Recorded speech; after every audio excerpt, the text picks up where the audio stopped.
Hello students, now we are going to discuss a new topic in chapter alcohol phenol ether, that is ether.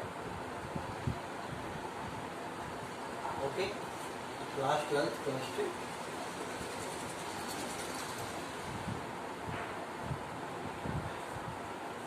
तो हमें पता है कि जब दो एल्काइल ग्रुप के बीच में एक ऑक्सीजन आ जाता है तो उसे हम कहते हैं ईथर। इसे हम क्या कहते हैं? ईथर। तो आज हम सबसे पहले हमने इसके आईयूपीएसी नाम को देख लिया है लेक्चर्स में, वीडियो लेक्चर्स में। अब हम देखेंगे मेथड्स ऑफ प्रिपरेशन।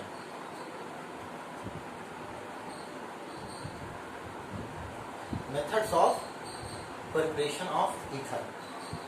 तो इसमें जो सबसे बेस्ट मेथड दिया गया है ईथर की प्रिपरेशन का, जो पेपर में बहुत बार पूछा जाता है, that is Williamson synthesis. Williamson synthesis of ether. Okay, यहाँ पर होता क्या है, बहुत ही सिंपल है। यहाँ पर एक हाइड्रोजन लेते हैं RH, ठीक है, और एक एल्कोक्साइड आयन, ठीक है, R-ONA, ठीक है, या कुछ भी हो। तो यहाँ से न्यूक्लियोफाइल बनता है RO-, ठीक है, और वो अटैक कर देता है किस पर? हाइड्रोकार्बन पर, एल्काइल ग्रुप पर, और यहाँ से क्या होता है? हाइड्रोजन बाहर निकल जाता है। तो क्या यहाँ से हमें ये दिख रहा है कि बैक साइड अटैक हो रहा है? बैक साइड अटैक हो रहा है तो यहाँ बन जाएगा R-OR प्लस निकल जाएगा NaX। ये बात तो समझ में आती है, सिंपल है, लेकिन यहाँ पर कुछ कंडीशंस हैं। कंडीशंस ये है कि जो पूरी रिएक्शन हो रही है ये पाथ फॉलो हो रहा है SN2। पाथ कैसा फॉलो हो रहा है? SN2 का। ओके, तो SN2 का पाथ फॉलो हो रहा है, तो SN2 के जो रूल्स हैं वो यहाँ पर लागू होंगे। रूल्स क्या था? बैक साइड अटैक होगा, इन्वर्जन ऑफ कॉन्फिगरेशन होता है, उसके बाद क्या होता है? इंटरमीडिएट बनता है जहां पर बॉन्ड फॉर्मेशन और bond breaking simultaneously takes place. इस तरीके से यहां पर SN2 रिएक्शन होगी। तो जो रिएक्टेंट होगा, जब हम पढ़ रहे थे तो हमें ये पता था कि जो रिएक्टेंट होता है उसमें ऑर्डर होना चाहिए 1 डिग्री, 2 डिग्री, 3 डिग्री। मतलब 3 डिग्री तो SN2 ना के बराबर ही देता है। तो मतलब कि बेटा यहाँ जब हम हैलो एल्केन यूज करेंगे तो वो हैलो एल्केन 1 डिग्री या 2 डिग्री का होना चाहिए, 3 डिग्री का नहीं होना चाहिए, क्योंकि 3 डिग्री होते ही क्या हो जाएगा? SN2 ना के बराबर होता है। 2 डिग्री में पॉसिबल है, लेकिन अगर 1 डिग्री है तो बेस्ट मेथड है। ओके, तो अगर 1 डिग्री यहाँ हैलो एल्केन यूज करते हैं तो ये बेस्ट मेथड है ईथर बनाने का, क्योंकि यहाँ से इसके लिए अटैक क्या हो जाएगा? आसान हो जाएगा। अब आप कहेंगे सर मान लीजिए हम बनाते हैं क्या, हम बनाना चाहते हैं CH3, CH3, CH3, OCH3, ये वाला ईथर हम बनाना चाहते हैं। तो हमारे पास दो पॉसिबिलिटी बनती है। हमारे पास कितनी पॉसिबिलिटी बनती है? 2 पॉसिबिलिटी हमारे पास बनती है। पहली पॉसिबिलिटी होती है कि हम क्या करें, हम कर दें CH3, C, CH3, CH3, और यहाँ ले लें ONA, ठीक, और इसकी रिएक्शन करा दें हम CH3, Cl से। तो यहाँ से जो न्यूक्लियोफाइल तैयार होगा वो C, CH3, CH3, CH3O-, which attacks on methyl group from back side। तो यहाँ से क्लोरीन का एलिमिनेट हो जाएगा। तो यहाँ पर ये प्रोडक्ट बन जाएगा CH3C, CH3, CH3O। दूसरा मेथड क्या है? या तो हम इस तरह करें CH3ONA प्लस CH3O Cl, और इस तरीके से हम बना लें CH3C, CH3, CH3O। तो अगर आप इसको देखें तो क्या ये 3 डिग्री हैलाइड, मतलब कि हैलाइड है, 3 डिग्री हैलाइड? यस। और हमें पता है कि जब SN2 Williamson synthesis followed by SN2 mechanism, तो देन ये तो हो ही नहीं सकता, क्योंकि CH3O- जो न्यूक्लियोफाइल यहाँ बनेगा उसको अटैक करने के लिए जगह ही नहीं मिल रही है। तो इस तरीके से ये रिएक्शन होती है।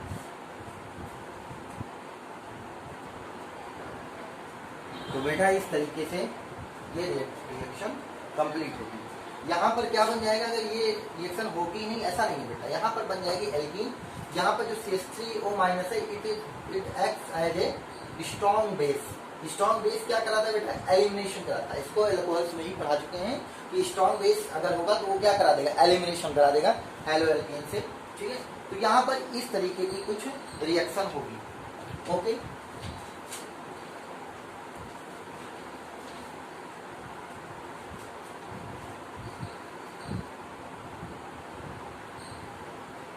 अगली रिएक्शन हम लोग देखते हैं।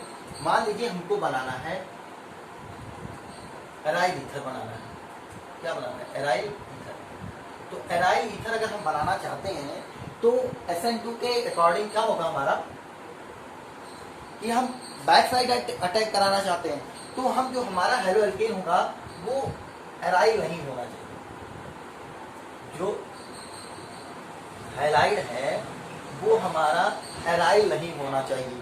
तो एराइल कौन होगा, एराइल होगा हमारा न्यूक्लियोफाइल एराइल होगा। दूसरी बात क्या होगी कि एराइल ईथर तो हम बनाना चाहते हैं तो वो होगा। और दूसरी बात, हम कभी भी विनाइल कंपाउंड नहीं लेंगे। हम क्या नहीं लेंगे, विनाइल कंपाउंड। क्यों नहीं लेंगे विनाइल, क्योंकि आप देखिए विनाइल क्या यही होता है, क्या विनाइल यही है। तो क्या इसके पास, क्लोरीन के पास लोन पेयर्स हैं, यस है। आउटर मोस्ट इलेक्ट्रॉन में 7 इलेक्ट्रॉन्स हैं, तो ये रिंग में इसमें देगा और यहाँ से आगे शिफ्ट होगा। That is condition of resonance. ये किसकी कंडीशन है, रिजोनेंस की कंडीशन। तो विनाइल कंपाउंड्स में रिजोनेंस होने के कारण हम उसको हाइलाइट के रूप में यूज नहीं करते। इस चीज को भी आप याद रखिएगा। एलाइल ले सकते हैं, जो एलाइल होता है उसको हम यूज कर सकते हैं एलाइल, और जबकि बहुत अच्छा देगा ये। ठीक है, तो एराइल यूज हम कर सकते हैं लेकिन विनाइल यूज नहीं कर सकते और ना ही एराइल हाइलाइट के रूप में यूज कर सकते हैं। ठीक है, तो अब जब हमें एराइल ईथर बनाने हैं तो क्या होगा बेटा, हमें क्या करना पड़ेगा, ये लेना पड़ेगा सोडियम फिनॉक्साइड आयन। ठीक है, Na निकलने के बाद आयन बनेगा तो इसे कहते हैं सोडियम फिनॉक्साइड। ठीक है, इसकी रिएक्शन जब हम कराएंगे CH3 सिगल से तो ये O- क्या करेगा, जो O- जो न्यूक्लियोफाइल है बैक साइड अटैक कर देगा और ये बन जाएगा OCH3 और प्लस क्या निकल जाएगा NaCl। और ऊपर जो ये OCH3 आपको दिख रहा है दैट इज कॉल्ड एनिसोल। ये पूरा कंपाउंड क्या कहलाता है, एनिसोल। और इस बार क्वेश्चन आया था नीट 2020 में, नीट 2020 में यही क्वेश्चन आया था कि एनिसोल की रिएक्शन किससे कराते हैं, HI से। तो क्या होता है इसको हम आगे बताएंगे, रिएक्शन HI से कराने से क्या होता है। लेकिन नीट 2020 का क्वेश्चन था कि what happens when anisole reacts with HI। तो पहले आपको पता होना चाहिए एनिसोल क्या होता है। तो बेंजीन रिंग OCH3, ये जो कंपाउंड बनता है हमारा, ये इसे कहते हैं एनिसोल। इसे क्या कहते हैं, एनिसोल कहते हैं। ओके, तो इस तरीके से ये होता है। तो आपको पता है जो बेंजीन का फिनॉक्साइड आयन है वो अटैक करेगा किसका, बैक साइड। ठीक है, तो इस तरीके की रिएक्शन कंप्लीट हो गई, जिससे हम क्या बनाएंगे, एराइल ईथर बनाएंगे। ठीक है, इसे एनिसोल कहते हैं। ठीक है,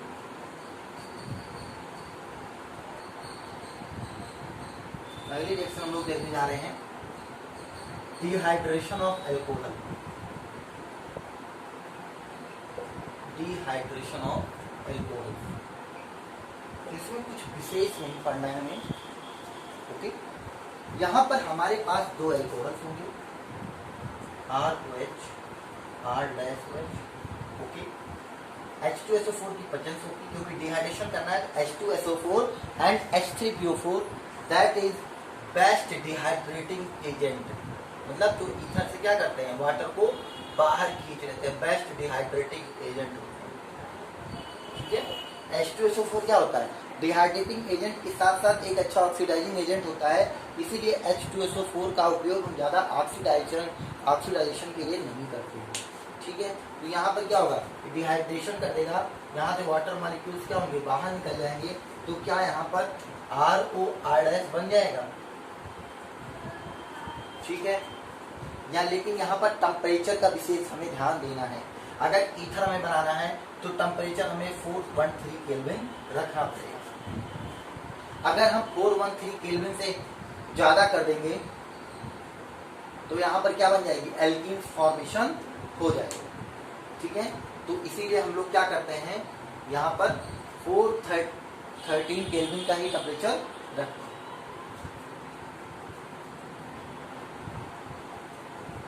इसमें कुछ विशेष नहीं है, आप इसको पहले भी अच्छे से पढ़ चुके हैं। ठीक है, तो आगे बढ़ते हैं। बस यहाँ H2SO4 डिहाइड्रेटिंग एजेंट के रूप में यूज होगा और टेम्परेचर 413 केल्विन रखा जाएगा।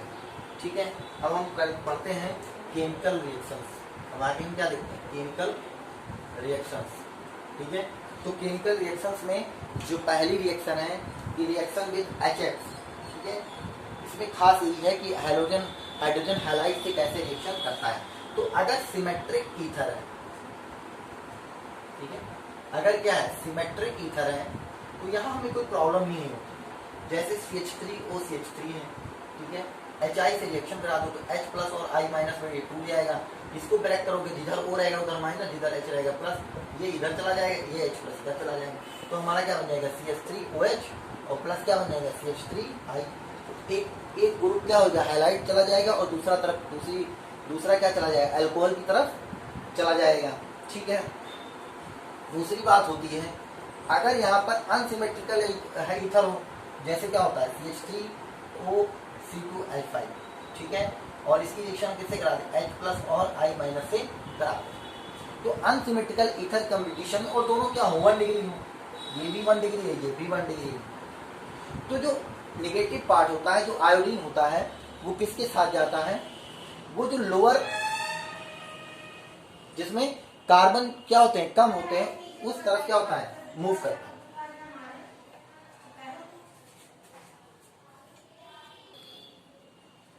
तो जिसमें कार्बन नंबर क्या होंगे, कम होंगे, उसके साथ क्या जाएगा, नेगेटिव पार्ट जाएगा। ठीक है, तो ये क्या हो जाएगा CH3I प्लस क्या हो जाएगा C2H5OH।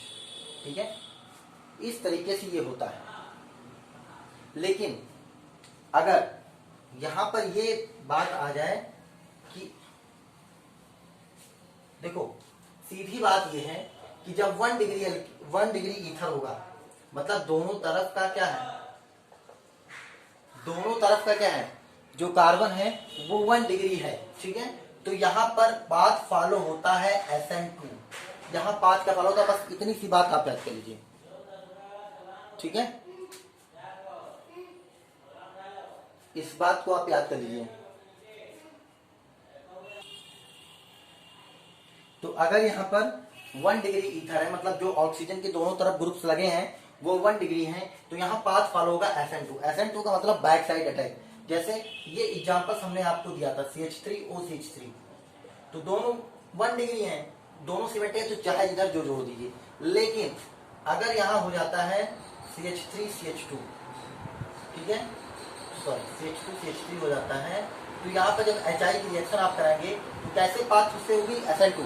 और हमें पता है कि मेथाइल में SN2 ज्यादा होता है, फिर 1 डिग्री, फिर 2 डिग्री, फिर 3 डिग्री। तो यहाँ मेथाइल ग्रुप है तो नेगेटिव पार्ट इधर जाएगा और H प्लस इधर जाएगा। तो ये क्या हो जाएगा CH3I और प्लस क्या होगा C2H5OH।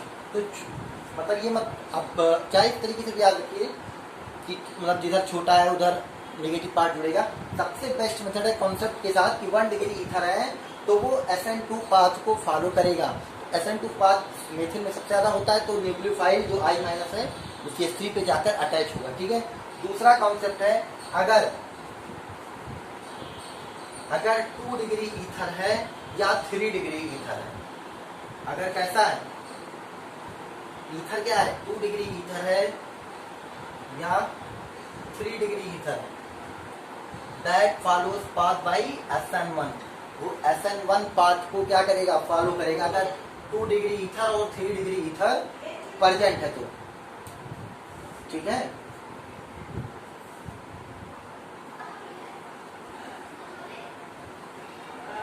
तो बेटा अगर यहाँ पर क्या है 2 डिग्री ईथर है या क्या है 3 डिग्री ईथर है, तो पाथ कैसा फॉलो करेगा, SN1। ठीक है, तो यहाँ पर क्या होगा तो मान लीजिए ये इथर बन गया CH3O CH3 CH3, ठीक है। और यहाँ से आप लोग आगे की HI की रिएक्शन कराएंगे तो SN1 पाथ में क्या होता है, कार्बोकैटायन बनता है। तो यहाँ पर क्या होगा, 2 डिग्री कार्बोकैटायन बनेगा। क्या बनेगा, 2 डिग्री कार्बोकैटायन बनेगा।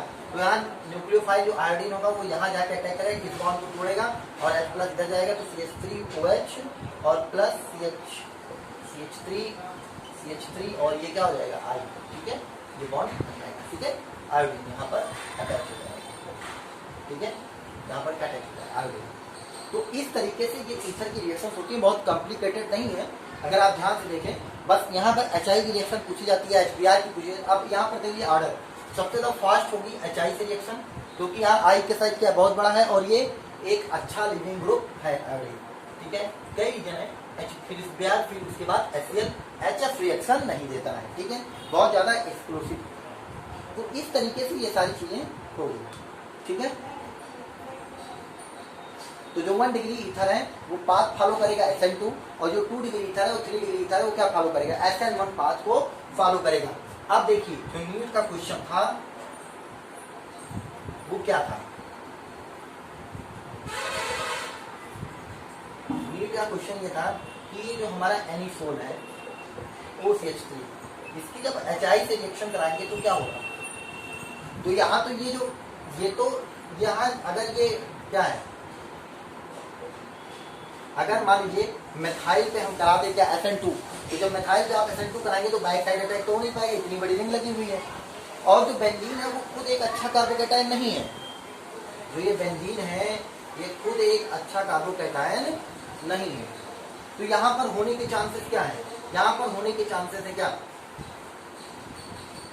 सॉरी यहाँ पर कोई अच्छा कार्बोकैटायन नहीं बनना है, सॉरी ये चीज मिस्टेक हो गई हमसे, ठीक है। यहाँ पर ये क्या है, ये 1 डिग्री है ना, ये 1 डिग्री है और ये भी क्या अच्छा कार्बोकैटायन नहीं है। तो जब अच्छा कार्बोकैटायन नहीं है तो SN1 होने के चांस है ही नहीं। तो क्या होगा, SN2 होगा और आयोडीन अटैक करेगा किस पर, CH3 पर, तो बन जाएगा क्या CH3I और प्लस क्या बन जाएगा बेटा, फिनॉल बन जाएगा, ठीक है। तो यहाँ पर क्या है, यहाँ पर ये एक अच्छा कार्बोकैटायन नहीं है बेंजीन, ठीक है। अगर मान लीजिए आप यहाँ से बॉन्ड को ब्रेक करते हैं तो ये जो बेंजीन लेंगे ये अच्छा कार्बोकैटायन नहीं है और ये CH3 का ये भी कोई अच्छा कार्बोकैटायन नहीं है। कार्बोकैटायन का कौन सा अच्छा बना रहता है, 3 डिग्री फिर 2 डिग्री फिर 1 डिग्री फिर मेथाइल। तो यहाँ पर क्या होगा, जब दोनों अच्छे कार्बोकैटायन नहीं है तो SN2 पाथ फॉलो होगा और 1 डिग्री यहाँ पर है भी, तो SN2 पाथ जब होगा तो आयोडीन किसके साथ जाएगा, मेथाइल के साथ, क्योंकि SN2 अच्छा होता है, CH3I प्लस फिनॉल।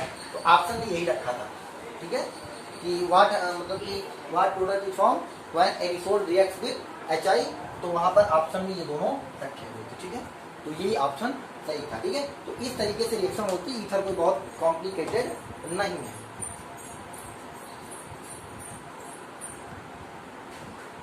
अगला बेटा हम लोग देखने जा रहे हैं electrophilic substitution reaction, electrophilic substitution reaction, ठीक है। तो यहाँ पर क्या होगा, ये मान लीजिए ये बेंजीन ये O है और ये क्या है R है, ठीक है। तो हमें ये पता है कि O ऑक्सीजन के पास क्या है, लोन पेयर्स है। तो ऑक्सीजन अपने लोन पेयर्स किसको दे सकता है, रिंग को। तो ऑक्सीजन जब अपना लोन पेयर किसको देगा, रिंग को देगा, ठीक है, इसे देगा। जब रिंग को देगा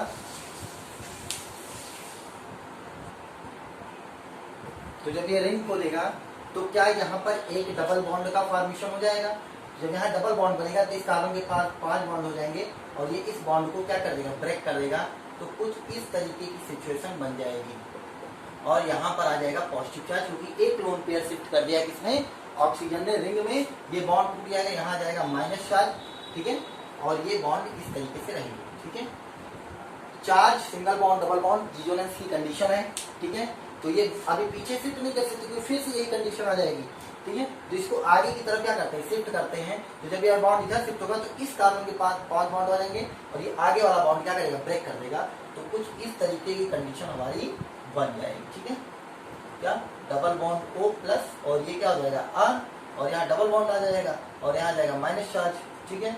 ये फिर charge single bond double bond पीछे कर नहीं सकते क्योंकि फिर से वही बन जाएगा आगे की तरफ शिफ्ट करेंगे, ये बॉन्ड ब्रेक होगा, इस कार्बन पर साइड बॉन्ड ब्रेक होगा। उसके बाद इस तरीके की कंडीशन, ठीक है, डबल बॉन्ड O R, यहाँ पर आ जाएगा क्या प्लस, ठीक है, और यहाँ पर क्या आएगा माइनस चार्ज, यहाँ पर आएगा, यहाँ जाएगा, ये एक डबल बॉन्ड बनेगा, यहाँ पर एक डबल बॉन्ड बनेगा, ठीक है। फिर 4 सिंगल बॉन्ड और ये डबल बॉन्ड, ये इधर ब्रेक होगा और ये इधर की तरफ ब्रेक हो जाएगा। तो क्या कुछ इस तरीके की कंडीशन बन जाएगी, सिंगल बॉन्ड हुआ क्योंकि यहाँ पर इसको बॉन्ड टूटा और इसको अपने लोन पेयर फिर से मिल गए, तो यहाँ पर क्या हुआ, कुछ हुआ नहीं, इसमें और इसमें कुछ बदला, हाँ बदला, केवल क्या बदली, डबल बॉन्ड की पोजीशन बदली। तो कहने का मतलब ये है कि जब ईथर्स क्या करते हैं, रिजोनेंस करते हैं, बॉन्ड की पोजीशन को बदलते हैं, तो जो नेगेटिव चार्ज की डेंसिटी होती है वो किस पर होती है, आर्थो और पैरा पर होती है। तो जाहिर सी बात है कि जो ईथर्स होते हैं वो इलेक्ट्रोफाइल्स के लिए क्या होते हैं, आर्थो पैरा डायरेक्टिंग होंगे। मतलब इलेक्ट्रोफाइल्स अगर आएगा इनके पास तो वो अटैच कहाँ होगा, या तो आर्थो पर या पैरा पर, मेटा पर अटैचमेंट नहीं। अब हम लोग इलेक्ट्रोफिलिक सब्स्टिट्यूशन रिएक्शंस में पहली रिएक्शन देखते हैं हैलोजिनेशन। क्या देखते हैं, हैलोजिनेशन, ठीक है, मतलब हाइड्रोजन से रिएक्शन करानी, तो हमें पता ही इलेक्ट्रोफाइल के आर्थो पैरा डायरेक्टिंग है, ठीक है। तो यहाँ पर क्या हो जाएगा, OCH3 रिएक्शन किससे करा दो, Br2 से, ठीक है, किसकी प्रेजेंस में, एक लुईस एसिड डाइट्रेट LCl3 की प्रेजेंस में। तुम्हें पता है AlBr3 ले लो, हाँ बन भी सकते हो भाई, AlBr3 ले लो, तो क्या बन जाएगा AlBr4 माइनस, और क्या बन जाएगा Br प्लस, इलेक्ट्रोफाइल हो जाएगा, और ये कहाँ कर अटैक करेगा, तो पैरा पर या आर्थो पर। तो ये क्या बन जाएगा, आर्थो ब्रोमो एनिसोल या para bromo anisole, ortho bromo anisole या क्या बन जाएगा पैरा ब्रोमो एनिसोल, ठीक है। ये सारी चीजें हम पढ़ चुके हैं, हमें केवल इतना पढ़ना था कि कौन सा ये इलेक्ट्रोफाइल, इलेक्ट्रॉन डेंसिटी कहाँ पर ज्यादा होगी। तो हमें पता चला कि ईथर्स में क्या होती है, इलेक्ट्रॉन डेंसिटी आर्थो और पैरा पे क्या होती है, ज्यादा होती है, ठीक है। अगली रिएक्शन हमारी है फ्रीडल क्राफ्ट एसाइलेशन रिएक्शन। तो एसाइलेशन में क्या करेंगे हम, पहले CH3Cl से रिएक्शन करा देंगे, OCH3, और ये क्या है सॉरी CH3Cl से रिएक्शन करा देंगे इन प्रेजेंस ऑफ AlCl3, जाहिर सी बात है। तो AlCl4 माइनस हो जाएगा, इलेक्ट्रोफाइल जनरेट होगा क्या, CH3 plus, that's attacks on कहाँ, आर्थो एंड पैरा पोजीशन। तो ये क्या हो जाएगा OCH3, और यहाँ क्या हो जाएगा CH3 आर्थो, और ये क्या हो जाएगा OCH3, और ये कहाँ लग जाएगा पैरा पोजीशन पर, ठीक है। अगली रिएक्शन है किससे, CH3COCl से, ठीक है। तो उसमें भी यही है, कोई खास रिएक्शन नहीं है, लेकिन बता दे रहे हैं आपको, सब कुछ पीछे आपका पढ़ा हुआ है, कोई एक्स्ट्रा नहीं है होगा, ठीक है। तो यहाँ पर क्या होगा, जब आप रिएक्शन कराएंगे किससे, CH3COCl से, और रिएक्शन करा देंगे किसकी, AlCl3 की प्रेजेंस में, तो AlCl4 माइनस, और यहाँ पर अटैक इलेक्ट्रोफाइल क्या बनेगा CH3 C डबल बॉन्ड को, और ये क्या प्लस, और ये अटैक कहाँ करेगा, आर्थो या पैरा पोजीशन पे, बात खत्म। OCH3, और यहाँ क्या लग जाएगा OCOCH3, या तो आर्थो पोजीशन मिलेगा या तो पैरा पोजीशन पे। OCH3 पैरा पोजीशन क्या आ जाएगा OCOCH3, ठीक है, ठीक है। COCH3 OCO सॉरी ओ नहीं रहेगा, ठीक है, COCH, ठीक है, वो H3 का राइट डायरेक्ट लगता है OCOCH3, ठीक है। तो CH3COCl में COCH3 लग जाएगा आर्थो या पैरा पोजीशन पे। बताया दीजिए COCH3 क्या बनता है, इलेक्ट्रोफाइल बनता है, जो आर्थो पैरा डायरेक्टिंग वाले पे जाकर अटैक कर देता है, ठीक है। अगली रिएक्शन हमारी है HNO2 से रिएक्शन, ठीक है। HNO2 से रिएक्शन कर लेते हैं नाइट्रेशन, जिसे क्या कहते हैं नाइट्रेशन, ठीक है, नाइट्रेशन। तो नाइट्रेशन में बेटा क्या होगा, OCH3 रिएक्शन करा दो किससे, HNO3 से, इन प्रेजेंस ऑफ H2SO4, यहाँ पर इलेक्ट्रोफाइल क्या जनरेट होता है NO2 प्लस, और ये कहाँ अटैक करेगा, या तो आर्थो पोजीशन पे या पैरा पोजीशन पे। OCH3 पैरा पोजीशन पे NO2 और प्लस OCH3 और आर्थो पोजीशन पे NO2, ठीक है। इस तरीके से हमारी सारी रिएक्शन ईथर की क्या होती है, कंप्लीट होती है, जिसके साथ ये चैप्टर क्या होता है, फिनिश हो जाता है एल्कोहल फिनॉल ईथर का। अगले नेक्स्ट वीडियो में हम एक नया टॉपिक चैप्टर स्टार्ट करेंगे, that is aldehyde ketones and carboxylic acid. ठीक है, थैंक यू।